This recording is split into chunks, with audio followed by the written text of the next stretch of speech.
Bismillahirrahmanirrahim. Assalamualaikum warahmatullahi wabarakatuh.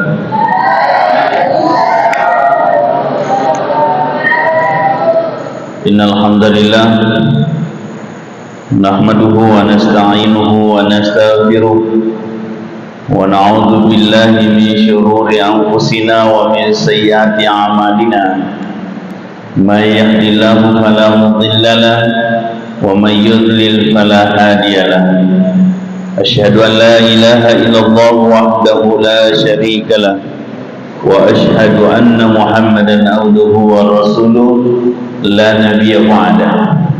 Allahumma shalli wa sallim wa barik ala sayyidina Muhammad wa ala alihi wa ashabihi wa man tabi'ahum bi ihsan ila yaumiddin, amma ba'du. Rabbi shrah li sadri wa yassir li amri wahlul 'uqdatam min lisani yafqahu qawli. Alhamdulillah, di kesempatan ini anak-anakku sekalian insyaallah dimuliakan Allah, kembali kita lanjutkan pengkaderan dai kita atau training dakwah atau pengkaderan mubalik dengan sebuah harapan dan cita-cita.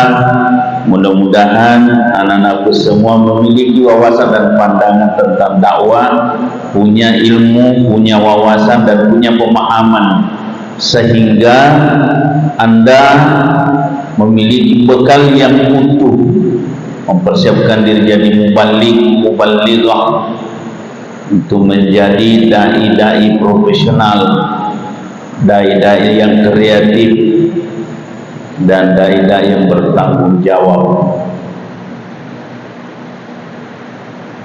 Salawat dan salam kita peruntukkan kepada Nabi Allah Muhammad Rasulullah sallallahu alaihi wasallam, Nabi uswatun hasanah, rahmatan lil alamin, nazulumati ilan nur. Jadi anak-anakku sekalian, dalam kaidah ini saya sudah kasih prinsip dasar dakwah. Apa itu? Jangan ragu-ragu, jangan takut-takut, dan jangan malu-malu, tetapi saya harus bisa. Itu yang harus ada dalam prinsip dakwah kita. Kemudian dalam dunia dakwah itu, karena itu adalah dunia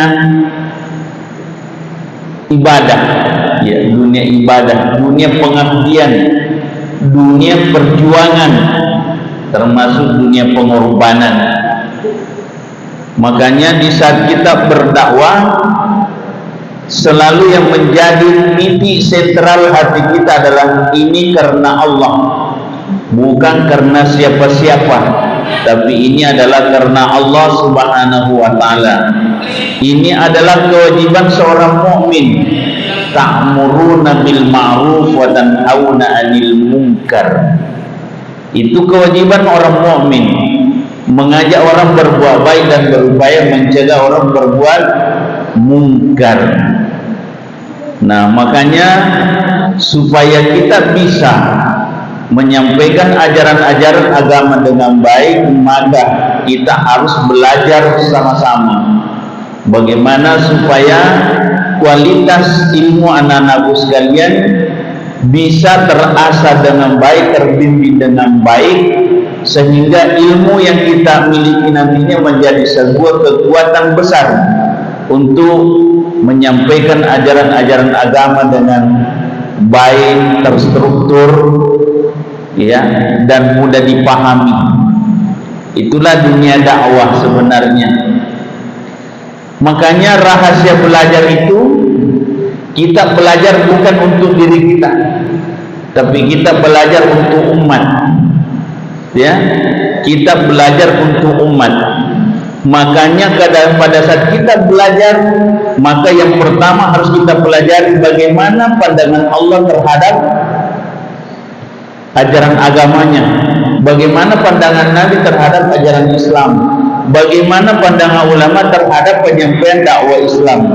Semua itu menjadi kekuatan dan bagaimana masyarakat yang kita mau, siapa yang masyarakat yang kita mau tempati berdakwah, ya, sehingga setiap materi-materi yang kita sampaikan insya Allah tepat sasaran. Kenapa? Karena kita tahu siapa yang kita hadapi. Kalau kita berhadapan dengan orang tua, nah kita ini anak-anak, bagaimana kita bahasa kita supaya kita tetap anak, walaupun segi ilmu kita dewasa, kita guru, ya, kita penyampai ajaran agama. Karena ilmu itu tak memandang umur. Mungkin ada orang umurnya muda tapi ilmunya luas, ada orang sudah tua tapi tak tahu ilmu, ya, tak paham ilmu agama dengan baik, itu ya. Itu makanya kita harus belajar bagaimana dikala kita berdakwah dengan seumuran kita, ya, bagaimana dikala kita berdakwah dengan masyarakat secara umum. Ada anak-anak, ada orang remaja, ada orang tua, ada laki-laki, ada perempuan, ya, sehingga betul-betul apa yang kita sampaikan mudah sampai, ya, ya, mudah sampai, ya. Jangan pakai akal-akalan bilang biar tidak diapa tetap sampai. Ustaz, kenapa? Nah sudah bicara pakai corong, nah dengar semua. Bukan itu yang dimaksud. Jangan sampai apa yang kau sampaikan memang sampai di telinganya, tapi tidak sampai di otaknya, tidak sampai di hatinya, ya. Itu yang kita mau, sampai di telinganya, sampai di otaknya, sampai di hatinya. Saya ulangi, sampai di telinganya, sampai di otaknya, sampai di hatinya. Itu rahasia dakwah, itu rahasia pendakwah. Bagaimana kita menyampaikan ajaran-ajaran agama sehingga masuk di telinganya, terolah di otaknya, diyakini di dalam hatinya bahwa itu adalah sebuah kebenaran. Paham kira-kira? Itu tujuannya. Makanya di saat kita nanti praktek, bagaimana supaya apa yang kita ucapkan, gaya apa yang kita pakai, suara bagaimana keluar dari diri kita, mimik kita, intonasi suara kita, itu semua harus tersusun rapi, sehingga orang memandang kita siapa. Oh, walaupun masih orang mengatakan dia anak-anak, tapi luar biasa, ya. Paham kira-kira? Itu jadi anak-anakku sekalian. Makanya itu yang pertama, kita belajar bukan untuk diri kita semata, tetapi untuk orang lain, itu untuk umat. Jadi makanya setiap apa yang kita baca itu memang kita berniat di hadapan Tuhan. Oh, saya baca ini, saya baca, oh begini maksudnya, begini maksudnya, begini maksudnya. Oh, kondisi masyarakat seperti ini, oh keluargaku seperti ini, masyarakat sekitar di kampungku sekian. Sehingga ilmu yang kita pelajari itu akan tersusun nantinya. Siapa yang menyusun? Sebenarnya hidayah dari Allah Subhanahu wa ta'ala. Karena ilmu itu datang dari Allah, maka harus minta izinnya kepada Allah. Termasuk pada saat kita ingin berceramah, kita harus minta izin kepada Allah. Kenapa? Karena ilmu yang kita mau sampaikan milik Allah. Makanya kita minta di hadapan Allah supaya kita tidak diberi keteledoran dalam menyampaikan ajaran agama.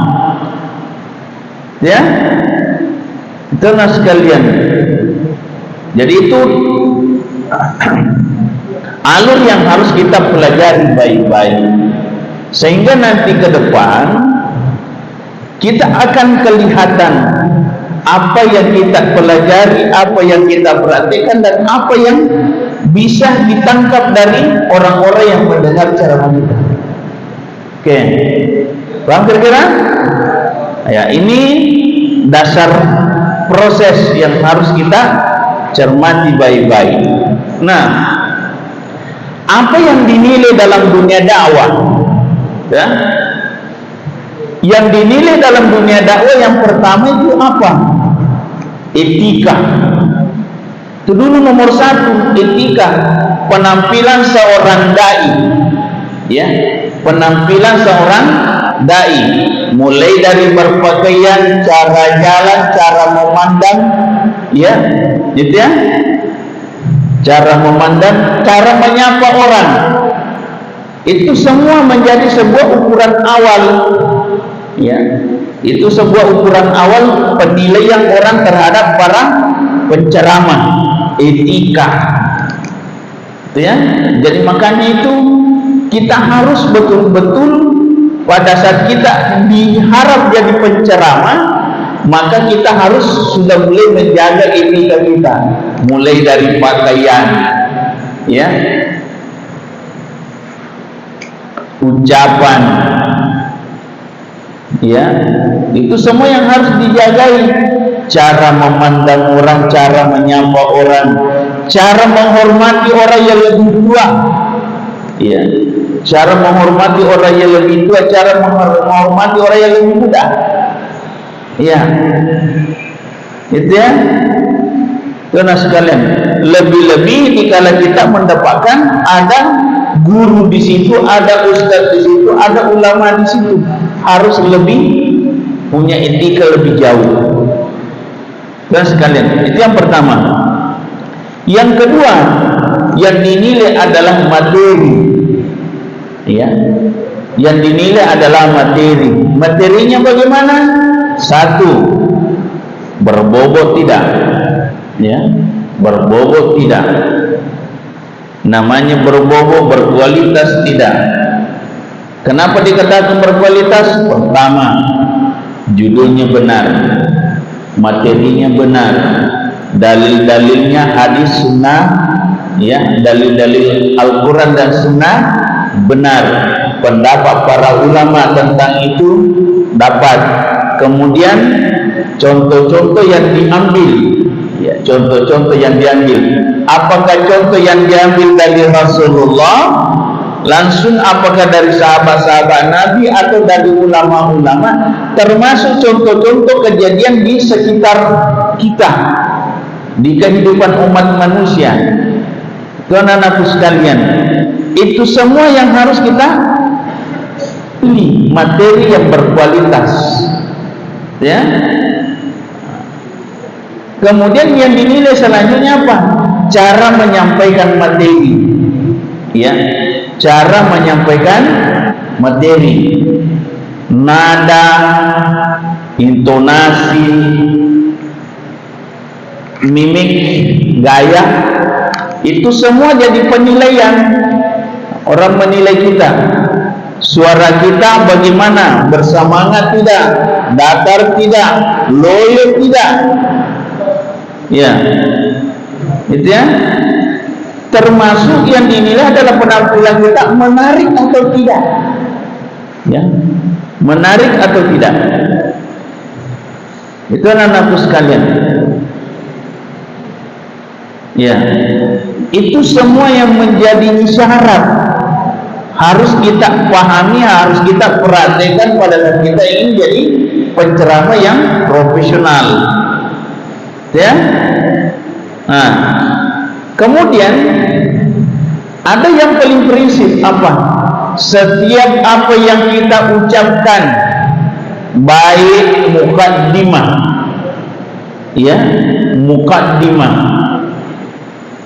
dalil-dalil, ayat-ayat, hadis-hadis yang kita baca, semua jelas, ya, semua jelas dan benar, ya, semua jelas dan benar. Pengantar-pengantar kalimat, materi-materi yang disampaikan, semua mudah dipahami, semua mudah dipahami. Oke, paham kira-kira? Kenapa tidak ada mencatat?